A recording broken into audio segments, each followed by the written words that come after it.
Hoy es un día que hemos escogido para hablar acerca de el nacimiento de Jesús, la fiesta de los tabernáculos y María. Y entonces, en la siguiente diapositiva, nos preguntamos, ¿por qué queremos hablar del nacimiento de Jesús hoy? Y se los voy a explicar. Lucas capítulo 2, versículos 1 al 7, nos dice: aconteció en aquellos días que se promulgó un edicto de parte de Augusto César, que todo el mundo fuese empadronado. Este primer censo se hizo siendo Cirenio gobernador de Siria, e iban todos para ser empadronados, cada uno a su ciudad.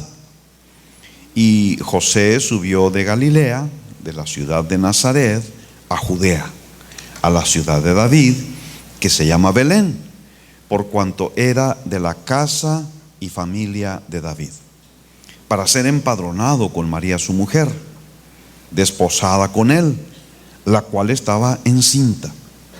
Y aconteció que, estando ellos allí, se cumplieron los días de su alumbramiento, y dio a luz a su hijo primogénito, y lo envolvió en pañales, y lo acostó en un pesebre, porque no había lugar para ellos en el mesón. Y esta es una parte de la historia muy preciosa que tiene que ver con el nacimiento de nuestro Señor Jesucristo. Y es una historia tan llena de enseñanzas y de personajes increíbles que tienen para nosotros un mensaje muy inspirador. Están allí, nos vamos a encontrar a Zacarías y Elizabeth, y a Simeón, y a Ana, y a los pastores, y a los sabios que llegaron del oriente. Pero lo primero que quisiera, si avanzamos por favor, es pensar un poco en el tiempo de su nacimiento. Normalmente se le da a este acontecimiento una fecha muy cercana al fin de año, pero podemos encontrar en la Escritura indicios acerca de otro tiempo mucho más probable para el nacimiento de nuestro Señor Jesucristo. El pasaje que leímos nos enseña cómo José y María, que vivían en el norte, en Nazaret, cerca del mar de Galilea, hicieron un recorrido hacia el sur, y pasando un poquito más allá de Jerusalén, más o menos unos 9 kilómetros más hacia el sur, se llegaron a un pueblo que se llama Belén. Y la razón por la que llegaron allí es de que se les había pedido que cada uno fuera a el lugar en donde su familia se había originado. Y tanto a José como María, ambos eran descendientes de David, por dos diferentes hijos. Pero ambos eran descendientes de David, y la genealogía de ambos se encuentra en los evangelios, y allí podemos ver esta historia. Como David era de Belén, allí es donde él había crecido, allí es donde él se había hecho un pastorcito de ovejas. Entonces por eso José y María fueron a Belén. Y lo que leímos en este pasaje, en el último versículo, el versículo 7, es un detalle muy interesante. Dice que no encontraron lugar en el mesón. Todos los cuartos estaban ocupados, todos los hoteles estaban llenos. Entonces cuando ellos llegaron no había lugar. ¿Por qué no había lugar?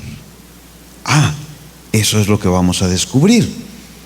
En Deuteronomio capítulo 16, versículo 16 nos dice: 3 veces cada año aparecerá todo varón tuyo delante de Jehová tu Dios en el lugar que él escogiere, en la fiesta solemne de los panes sin levadura, y en la fiesta solemne de las semanas, y en la fiesta solemne de los tabernáculos.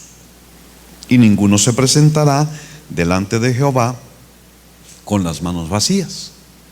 Entonces, ¿por qué no había lugar en el mesón?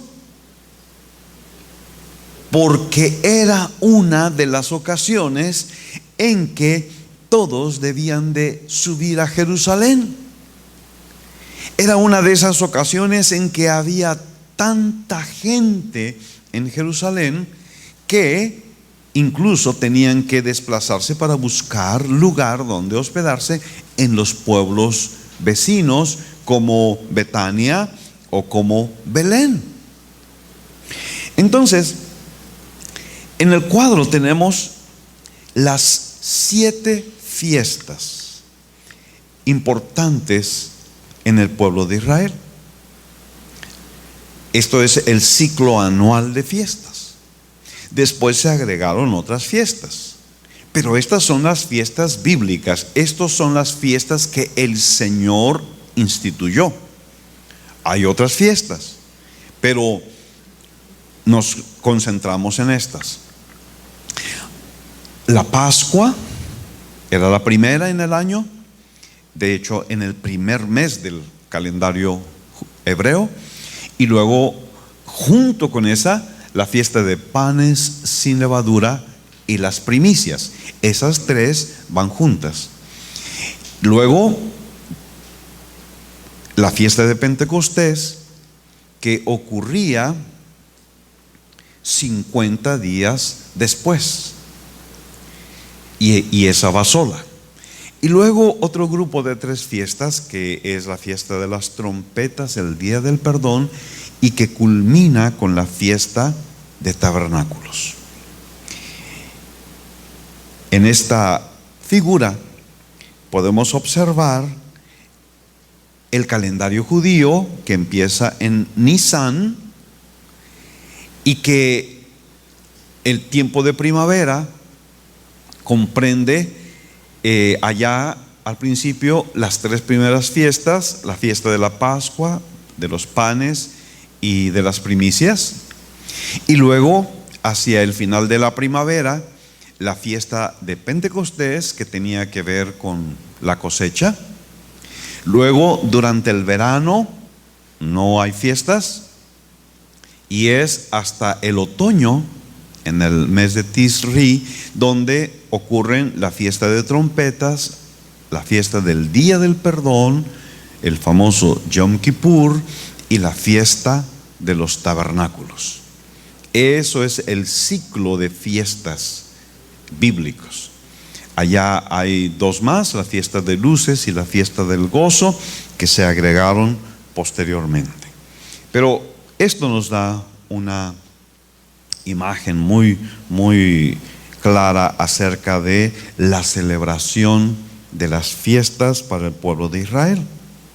Ahora, nos concentramos en estas 7 fiestas y vemos que estas fiestas tienen un significado histórico para el pueblo de Israel. La fiesta de la Pascua obviamente tiene que ver con la liberación de la esclavitud de Egipto. Fue precisamente cuando ellos celebraron la primera Pascua en Egipto que ellos salieron de la esclavitud y entraron a sus jornadas en el desierto. La fiesta de los tabernáculos, también cuando Dios la instituyó, les dijo: esto es para que se acuerden de los años que anduvieron peregrinando en el desierto. Entonces, la fiesta de los tabernáculos, o fiesta de las cabañas, como también se puede traducir, tiene un significado histórico y la mayoría de ellas también. También eran una celebración de las bondades de Dios. Eran fiestas muy preciosas y varias de ellas tienen que ver con expresar la gratitud a Dios por el fruto de la tierra, por las cosechas levantadas, por la bondad y la misericordia de Dios para con su pueblo. También las fiestas tenían otro propósito, el propósito de recordarle al pueblo de Israel la necesidad que tenían de el perdón de Dios en sus vidas. El día del perdón, por ejemplo, que es la sexta de las fiestas, es un día solemne. Esa es una fiesta de la que se dice que no hay allí alegría, allí hay pesar, allí hay dolor. ¿Por qué? Porque es el día en que la nación entera viene para reconocer su pecado, para reconocer su necesidad de perdón de Dios. Y finalmente también tienen un significado profético que principalmente lo vemos en la vida y el ministerio de nuestro Señor Jesucristo. Realmente todo en el Antiguo Testamento habla de Cristo, pero muy especialmente los sacrificios y muy especialmente lo que ocurría allí en el tabernáculo y alrededor de estas fiestas tienen que ver con nuestro Señor Jesucristo. Por ejemplo, Él es el Cordero Pascual, Él es nuestra Pascua. Entonces, todas estas cosas son una figura que nos habla acerca de nuestro Señor Jesucristo y tiene otros significados proféticos también para la nación de Israel. Ahora, la fiesta de los tabernáculos en particular era una fiesta llena de alegría. Es muy interesante si ustedes lo ven en Deuteronomio 16, versículo 13 al 15, cuando Dios les ordena que celebren la fiesta de tabernáculos o de cabañas por 7 días. Esto debía suceder cuando hayan hecho la cosecha. Y entonces les dice: te alegrarás, tú, tu hijo, tu hija, tu siervo, tu sierva, todos. 7 días, dice el versículo 15, celebrarás fiesta. Y porque por la bendición que tu Dios te ha dado en todos tus frutos y en toda la obra de tus manos. Y miren cómo termina el versículo 15: y estarás verdaderamente alegre. Estarás verdaderamente alegre. Esto era uno de los propósitos de esta fiesta preciosa. Un tiempo de alegría, 7 días. ¿Qué es lo que hacían?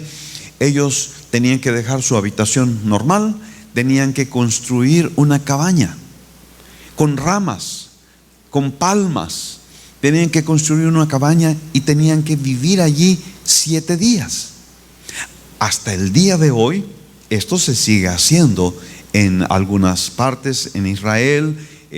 Algunos de los judíos todavía siguen celebrando esta fiesta de las cabañas y siguen construyendo estas cabañas provisionales en donde durante 7 días tienen una fiesta en la que van a estar verdaderamente alegres. En esta fiesta los judíos que la celebran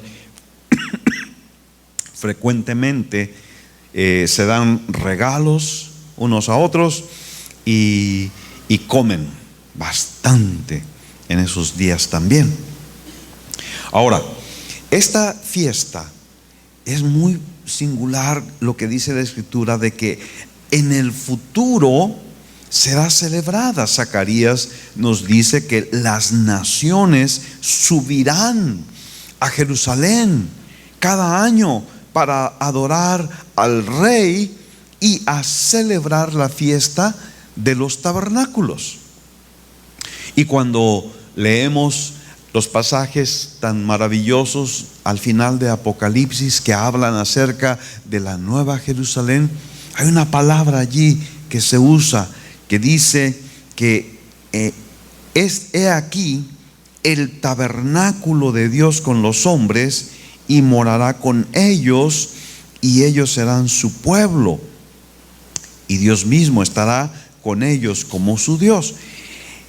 Dios entonces morará como en tabernáculos en medio de su pueblo, lo cual es el deseo de su corazón siempre. Cuando Dios le mandó a Moisés a construir el tabernáculo, le dijo: para que yo habite en medio de mi pueblo. Este es el anhelo del corazón de Dios. Él quiere habitar en medio de nosotros. Él quiere tener comunión con nosotros. Ahora, finalmente aquí vemos este vínculo, esta línea, porque Juan 1:14 dice que el Verbo fue hecho carne y habitó entre nosotros. Y esa palabra habitó es la misma que se usa en Apocalipsis y que nos habla de un tabernáculo. Entonces por ahí destrozamos el español y pusimos por eso entre comillas, tabernaculó entre nosotros, puso su tabernáculo entre nosotros. Y estos son los pensamientos que en la Biblia nos llevan a pensar que Cristo nació en el tiempo de la fiesta de los tabernáculos. Ahora, hoy es el último día de la fiesta de los tabernáculos. El domingo pasado empezó y hoy es el último día en el calendario judío de la fiesta de tabernáculos. Y esa es la razón por la cual decidimos hablar acerca del nacimiento de Cristo el día de hoy. Ok.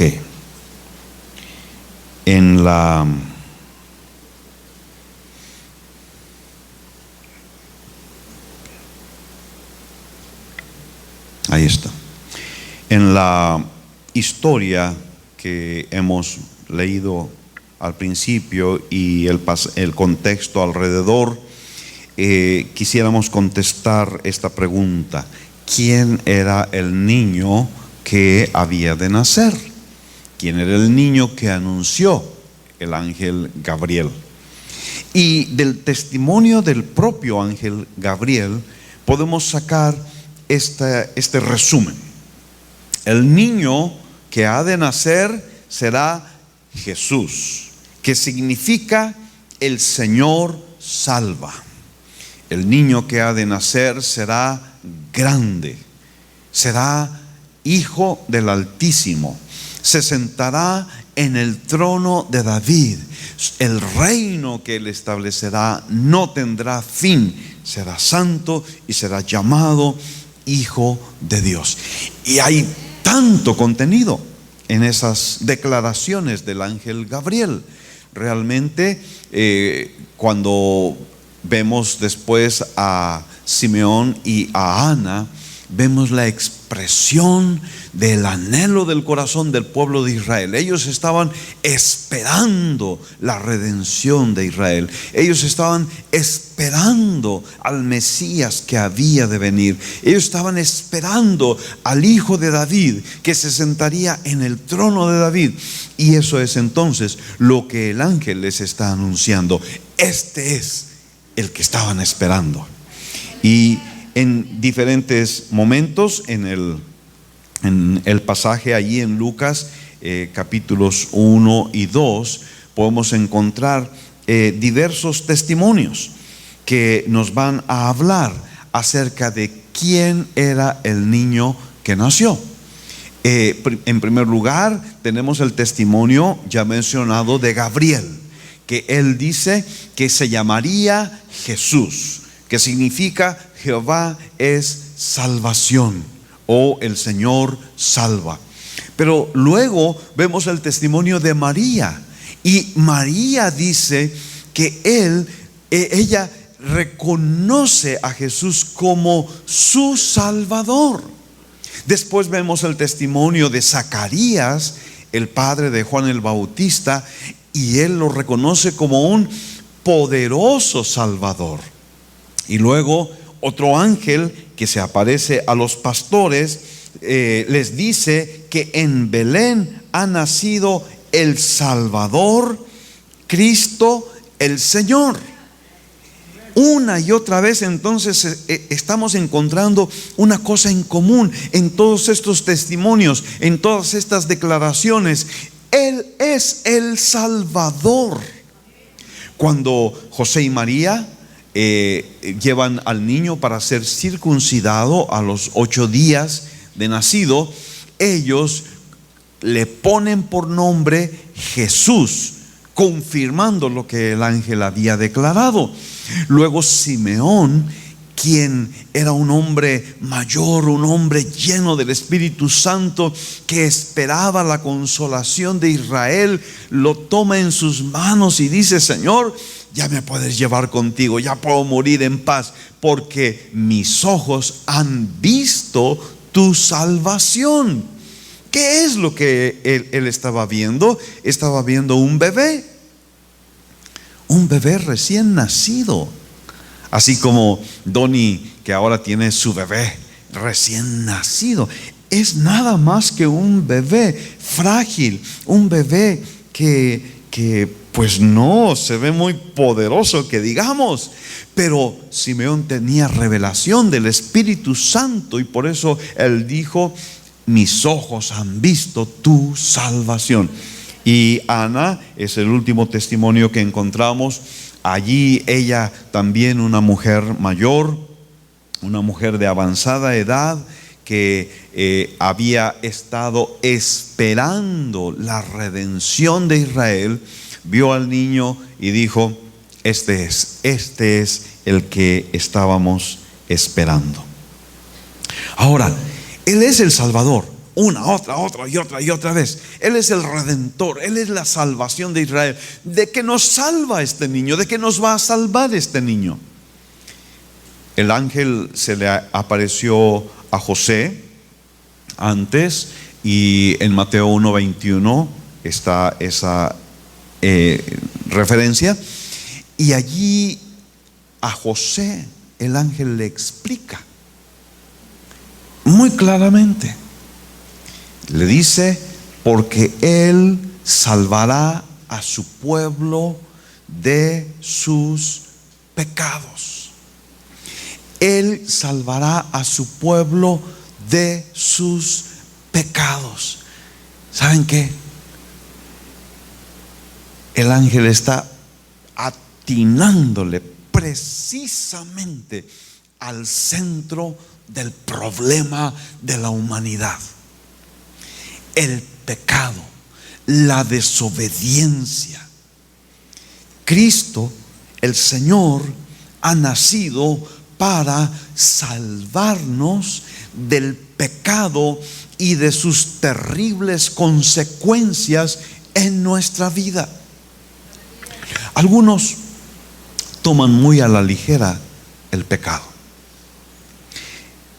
Celebran el nacimiento de Jesús, pero siguen en su pecado. Porque dicen: bueno, ¿qué tanto es tantito? ¿No? Una no es ninguna, dicen otros. Y entonces minimizan, trivializan su pecado. De hecho, algunos pudieran incluso llegar a justificarse o a sentirse cubiertos, porque dicen: pues al fin y al cabo, pues ya soy salvo. Si peco un poquito, no importa. ¿Sabes qué?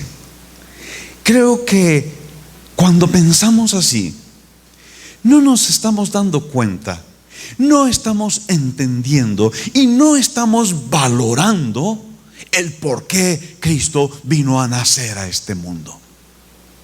Cristo vino a nacer, como fue anunciado y testificado tantas veces, para salvarnos del pecado, para liberarnos del pecado, para liberarnos de la esclavitud en que el pecado nos tenía. Cristo es el Cordero de Pascua que vino a ser sacrificado para que nosotros fuéramos liberados de la esclavitud de Egipto.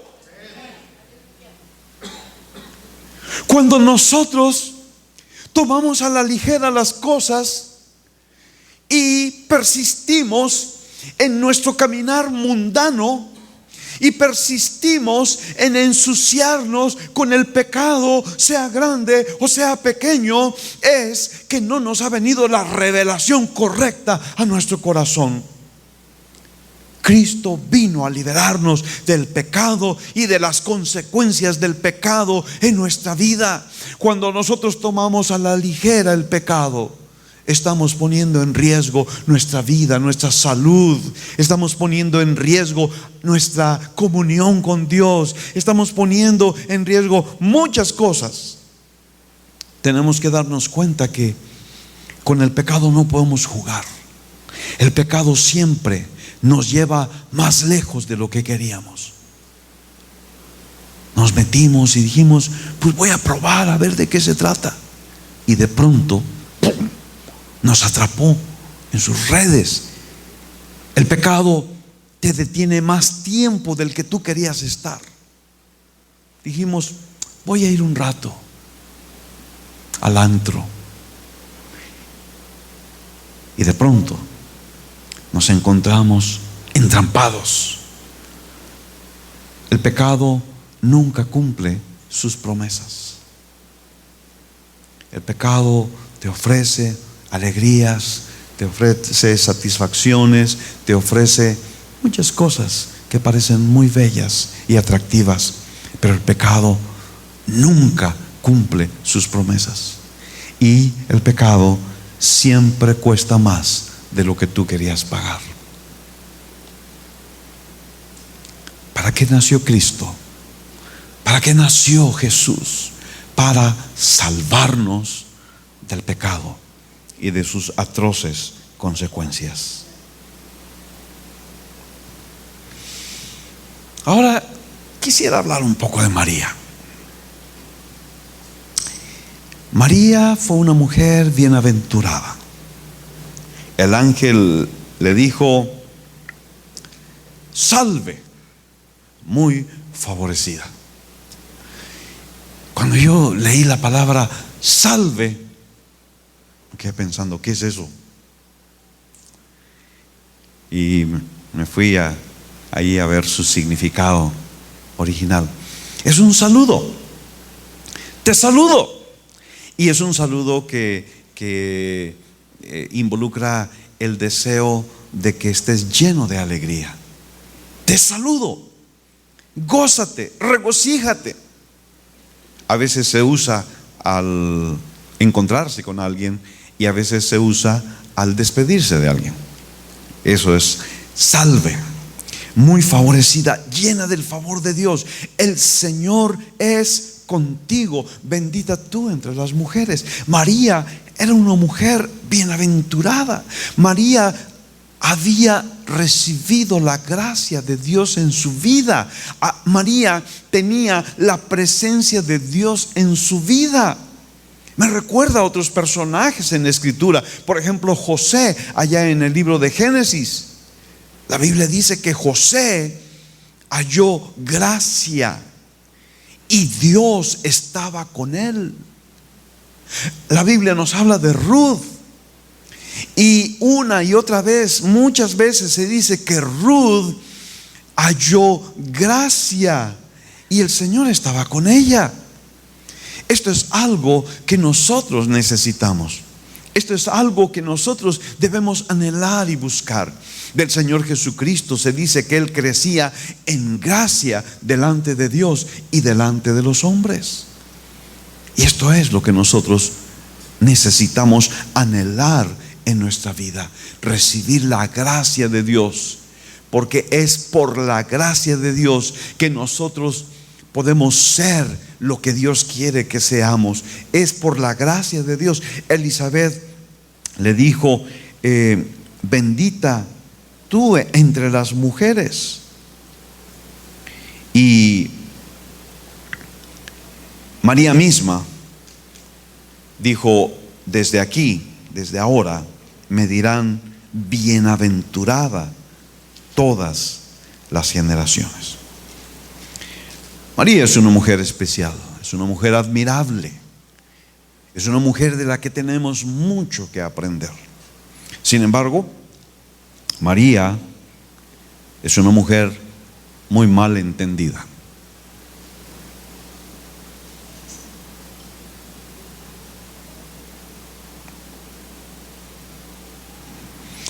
A lo largo de... Ahí está adelantada uno. ¿Puedes retrasarla? Ahí está. Ok. A lo largo de la historia, María ha sido muy mal entendida.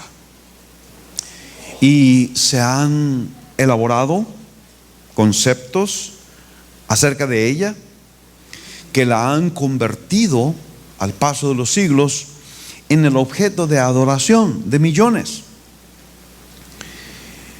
Se dice que María permaneció virgen toda su vida. Y alrededor de esto hay doctrinas y templos y muchas cosas.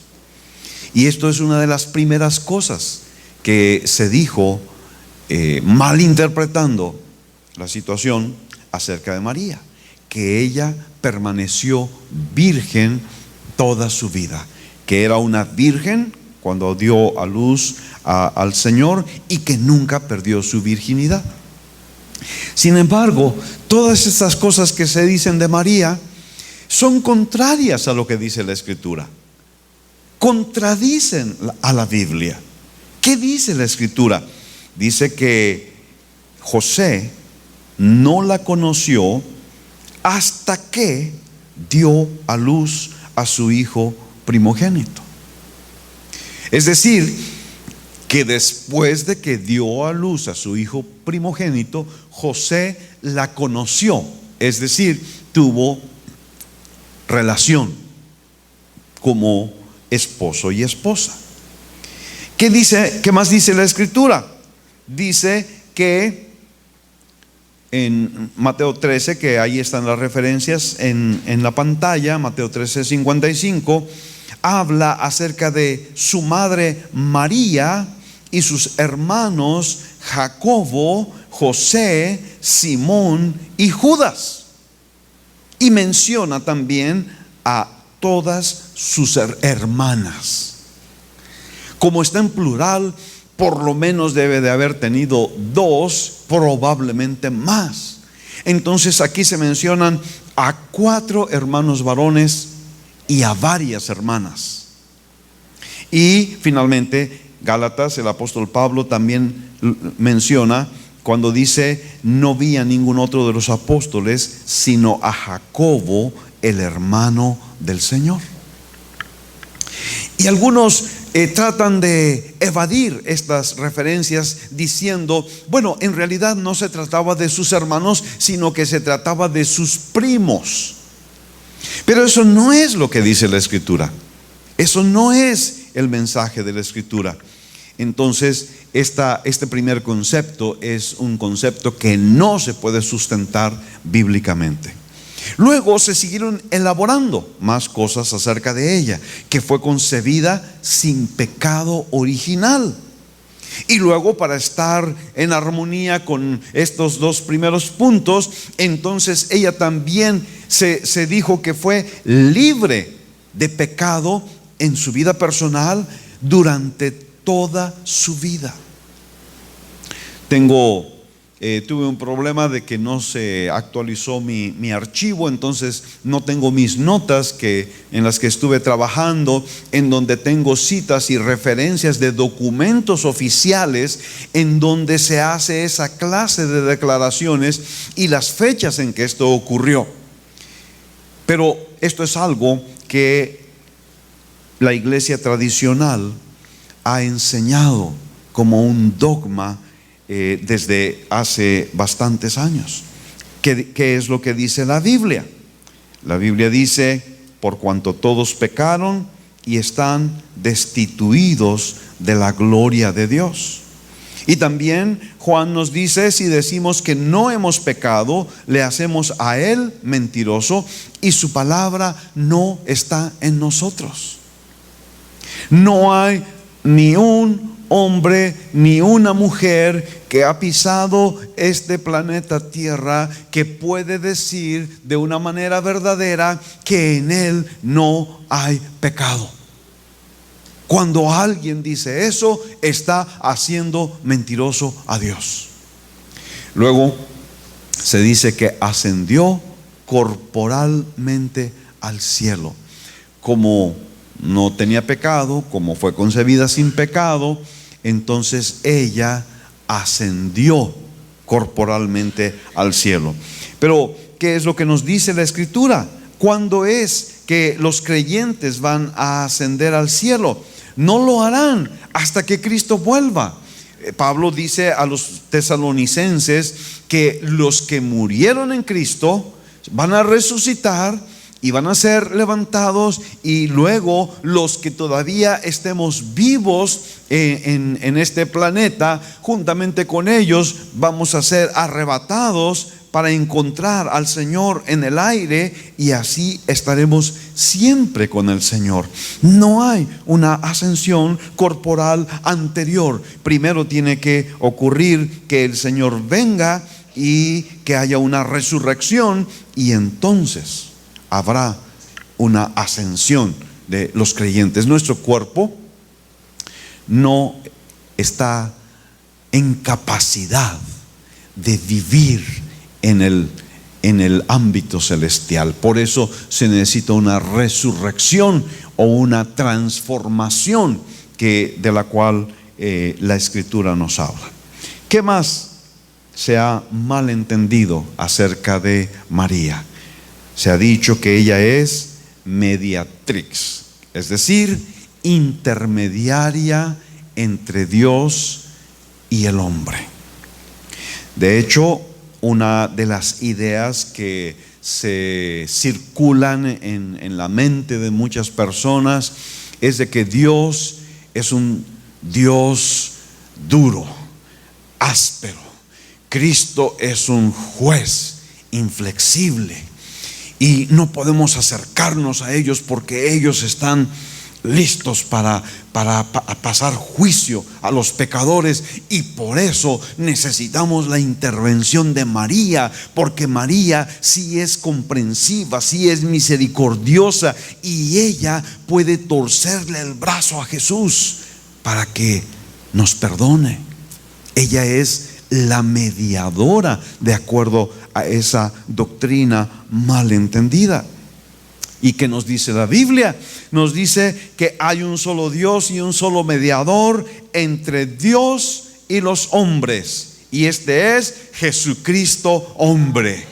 No hay necesidad de ningún más, solamente Jesucristo es suficiente. Y nos dicen, pero es que hay que llegarle a través de su mamá para que... ¿Y qué es lo que la Biblia nos dice? Dice: teniendo un gran sumo sacerdote que traspasó los cielos, Jesús el Hijo de Dios, dice: acerquémonos con confianza hasta el trono de la gracia, por el camino nuevo y vivo que Él abrió a través de su carne. El velo fue roto y nosotros tenemos acceso hasta el trono de Dios. Aleluya. Nos dicen que ella es corredentora. La verdad, yo ni sabía eso, pero cuando lo leí me espanté, porque las doctrinas malentendidas dicen que ella participó de la obra de redención y que nadie puede ser salvo si no está bajo la protección de María. Esto es algo tan insultante para Dios y para su palabra y para la obra de Cristo. La Biblia nos dice: en ningún otro hay salvación, porque no hay otro nombre bajo el cielo dado a los hombres en que podamos ser salvos. No hay corredentora, no hay nada que haga falta a la obra redentora de nuestro precioso Salvador Jesucristo.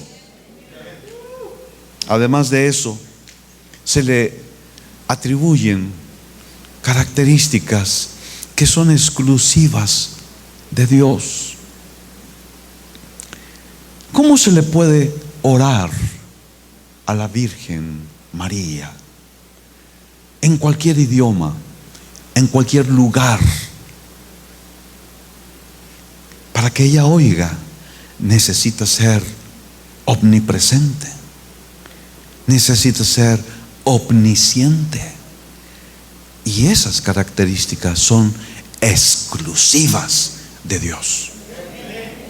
No hay ningún santo, ninguna santa, ningún nadie que pueda atribuirse las cosas que solamente le pertenecen a Dios. Entonces, María es una mujer malentendida por muchos.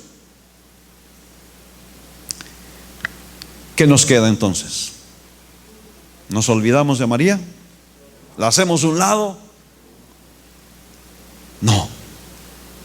Nos queda muchas cosas hermosas que aprender acerca de María, esa mujer admirable, esa mujer especial que fue escogida por Dios para llevar en su vientre a Jesús. Hay muchas cosas en el relato que nos deben de inspirar, nos deben de motivar. Esa es la clase de persona que tú y yo debemos ser, como fue María. ¿Qué es lo que nos dice la Escritura? En primer lugar, nos dice que esa mujer halló gracia delante de Dios. Ella fue muy favorecida. El Señor estaba con ella. Ella fue una mujer que supo encontrar lo que verdaderamente necesitamos encontrar: la gracia de Dios. A veces en el curso, allí en la clase, estamos estudiando en este tiempo acerca de la salvación, y hay un concepto malentendido de que nosotros somos salvos por la fe, por nuestra fe. Es porque nosotros tenemos fe que por eso somos salvos, de manera que cuando dejamos de tener fe, entonces pasan cosas. Pero la Biblia no dice eso. Si ustedes revisan la Biblia dice que somos salvos por la gracia de Dios.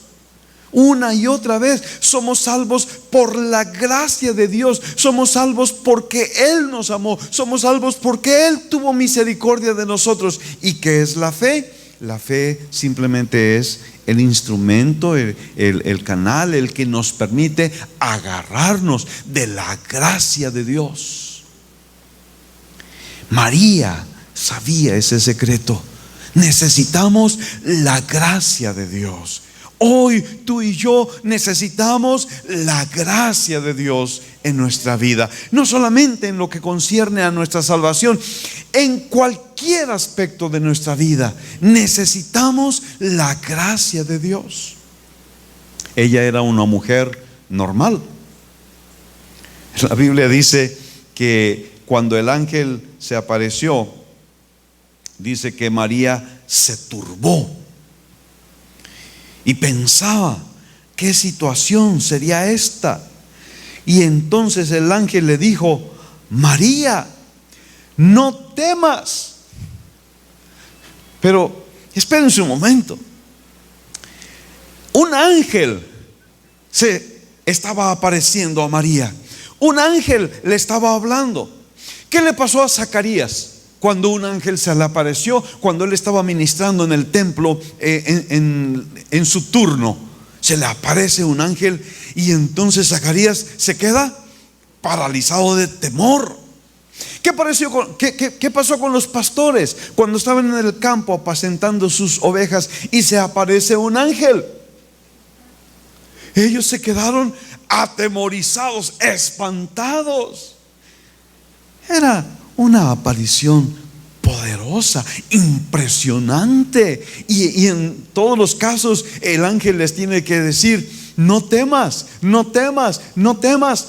Bueno, eso nos dice que María no era una mujer sobrenatural o con poder. Era una mujer normal, común y corriente, como tú y como yo. Si ella pudo hallar la gracia de Dios, tú y yo podemos hallarla también. Si ella pudo creerle a Dios, tú y yo podemos creerle también. Si ella pudo ver cosas maravillosas de parte de Dios en su vida, tú y yo podemos creerlas también.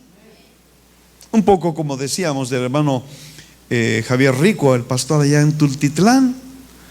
Si Dios a él le ha permitido ver cosas preciosas y recibir provisiones de una manera sobrenatural, tú y yo también podemos. Ella era una mujer normal, pero hay algo que hacía una diferencia en ella. Era una mujer dispuesta. Y me gusta tanto esa palabra y ese concepto, porque eso es lo que puede hacer la diferencia en tu vida y en la mía. Que estemos dispuestos. Cuando ella le preguntó: ¿cómo será esto? ¿Por qué no conozco varón? La respuesta del ángel fue diferente que cuando Zacarías puso en duda la palabra del ángel. Cuando Zacarías puso en duda la palabra del ángel, el ángel le dijo: ah, sí, pues ahora te vas a quedar mudo hasta que veas que esto sucede. Pero cuando María hace esta pregunta, el ángel no ve en ella incredulidad, ve en ella disposición. ¿Cómo puede hacerse esto? Y eso se confirma después con sus propias palabras cuando dice: he aquí la sierva del Señor, hágase conmigo conforme a tu palabra. Había una disponibilidad en el corazón de María. Estoy dispuesta. ¿Qué quieres que haga? Y eso es lo que tú y yo necesitamos. Déjame decirte algo feo. ¿Por qué Dios no hace en nosotros cosas mayores? Esta es mi respuesta: porque tú y yo no hemos estado disponibles. Porque tú y yo hemos tenido muchas otras cosas que hacer. Hemos estado muy ocupados, hemos estado cansados, hemos tenido que cumplir muchos proyectos y muchas metas, y no hemos tenido para estar en no hemos tenido tiempo para estar en la presencia de Dios, esperando que Él haga en nosotros y a través de nosotros cosas sobrenaturales, maravillosas, señales y prodigios y milagros. Hermanos, nos hace falta. Necesitamos. La iglesia no la vamos a edificar tú y yo con nuestra capacidad, con nuestro poder. Necesitamos la intervención de Dios. Necesitamos que Dios se manifieste en nuestras vidas y a través de nuestras vidas. ¿Quién va a sanar a los enfermos? ¿Quién va a liberar a los endemoniados? ¿Quién va a hacer las cosas poderosas? Dios. ¿Cuándo? Cuando tú y yo estemos dispuestos. Cuando tú y yo dejemos de tener pretextos.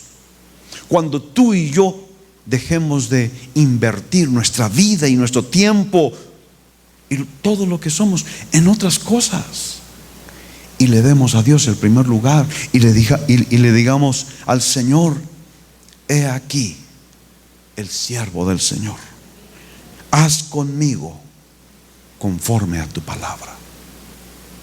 Puedes decirle: te voy a obligar, perdóname, no soy así, pero puedes decir: he aquí el siervo del Señor.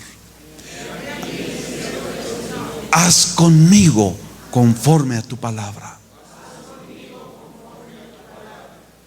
Ya te obligué. Ya lo confesaste con tu boca. Ahora vamos a vivirlo. Amén.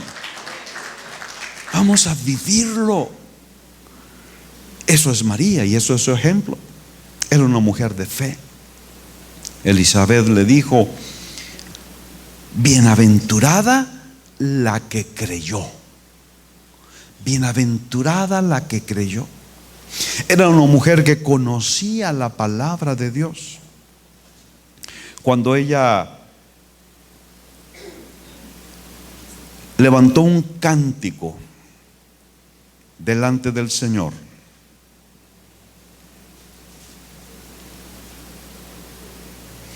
ella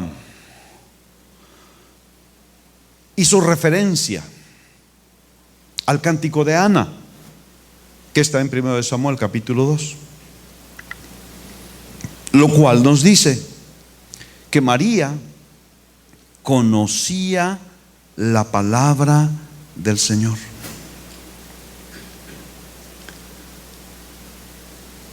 Engrandece mi alma al Señor. Y es prácticamente las mismas palabras que usó Ana. Entonces, aquí hay tres cosas. Una mujer normal que está disponible para el Señor, que le cree a Dios y que conoce su palabra, se puede convertir en una mujer excepcional, en una persona excepcional, en un hombre excepcional, cuando estamos dispuestos, cuando creemos al Señor y cuando conocemos su palabra. Hay otros detalles, aquí están. Era una mujer que reconoció su bajeza y reconoció su necesidad de un Salvador. Déjenme ver cómo dice Lucas 1:46.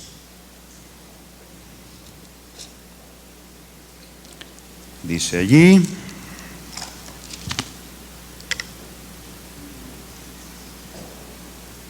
engrandece mi alma al Señor, y mi espíritu se regocija en Dios mi Salvador, porque ha mirado la bajeza de su sierva. Engrandece mi alma al Señor, y mi espíritu se regocija en Dios mi Salvador. María reconoció que ella necesitaba un Salvador, porque ella era una mujer de carne y hueso, una mujer normal, una mujer que tenía necesidad de ser perdonada, de ser restaurada, tenía necesidad de un Salvador. Ella era también una mujer sabia. Varias veces la Escritura nos dice que al observar ella las cosas, desde el anuncio del ángel hasta las cosas que ocurrieron durante la niñez y la edad adulta del Señor, María observaba las cosas, y dice la Escritura que ella guardaba todas las cosas y las meditaba en su corazón. Ella era una mujer sabia. Ella era una mujer que le fue encargada una tarea impresionante: concebir y luego criar y cuidar de el Hijo de Dios. Y muchas veces ella estaría sorprendida, muchas veces como cuando lo vio allá en el templo discutiendo con los ancianos de Israel. Ella se quedaba sorprendida y maravillada, pero ella guardaba en su corazón todas las cosas con sabiduría. Luego la vemos como una mujer obediente. Lucas 2:21 nos dice que cumplidos los 8 días para circuncidar al niño, le pusieron por nombre Jesús, el cual le había sido puesto por el ángel antes que fuese concebido. Y cuando se cumplieron los días de la purificación de ellos, conforme a la ley de Moisés, le trajeron a Jerusalén para presentarle al Señor. Y luego ofrecieron 2 palomas como el sacrificio por la purificación. Aquí vemos varias cosas. En primer lugar, la obediencia. José y María conocían la palabra de Dios, conocían los mandamientos de Dios, y ellos determinaron en su corazón obedecer los mandatos de Dios, y por eso circuncidaron al niño a los 8 días de nacido, y por eso lo presentaron al Señor, y por eso fueron a ofrecer la ofrenda por la purificación de ella. Son cosas que la palabra les mandaba y son cosas que ellos estuvieron dispuestos a obedecer. Ahora, aquí hay una anotación que hacer en sus Biblias. Si ustedes abrieron su Biblia para leer este pasaje, debe de decir esto que les leí: cuando se cumplieron los días de la purificación de ellos. ¿Dice eso en tu Biblia? ¿Quiénes son ellos? ¿Los papás? ¿El niño y la mamá? Dice entonces, cumplidos los días para circuncidar al niño, le pusieron su nombre Jesús. Y cuando se cumplieron los días de la purificación de ellos, conforme a la ley de Moisés. ¿Quiénes son ellos? ¿Necesitaba Jesús ser purificado? No. Quizá tienes alguna versión, creo que la versión antigua o la versión King James, y ahí dice la purificación de ella, porque eso es lo que dice la ley. Se encuentra en Levítico 12, el versículo 2: cuando la mujer conciba y dé a luz varón, será inmunda 7 días, y luego al 8º día circuncidará al niño, y ella permanecerá 33 días purificándose de su sangre, y después vendrá, dice Levítico 12, ahora el versículo 6: cumplidos esos días, entonces traerá un cordero de 1 año para holocausto y un palomino o una tórtola para expiación, y los ofrecerá delante del Señor. Y si no tuviera suficientes recursos para comprar un cordero, entonces dice el versículo 8, tomará entonces 2 tórtolas o 2 palominos, si no tiene los recursos para pagar un cordero. Entonces aquí habla de la purificación de la mujer. Entonces debe ser la purificación de ella y no de ellos. Ahora, al hacer esto en obediencia, lo que María estaba reconociendo es: yo necesito purificación. Una de las tórtolas era ofrecida en holocausto, y eso es una ofrenda del todo quemada que sube en olor grato al Señor, como una alabanza, como una adoración a Dios. Y la otra era ofrecida en expiación, y la expiación se hace por el pecado. Y entonces confirmamos lo que antes habíamos dicho, de que María no es verdad que ella fue sin pecado y concebida sin pecado y todas esas cosas, sino que ella está reconociendo su necesidad de ir a presentar una ofrenda de expiación por el pecado delante del Señor. Un detalle más que podemos entender en este momento en la vida de José y María es de que ellos no tenían recursos. Han pasado 40 días del nacimiento de Jesús y ellos no tenían recursos. ¿Qué significa eso? Que los sabios no los habían visitado todavía. ¿Se dan cuenta? Porque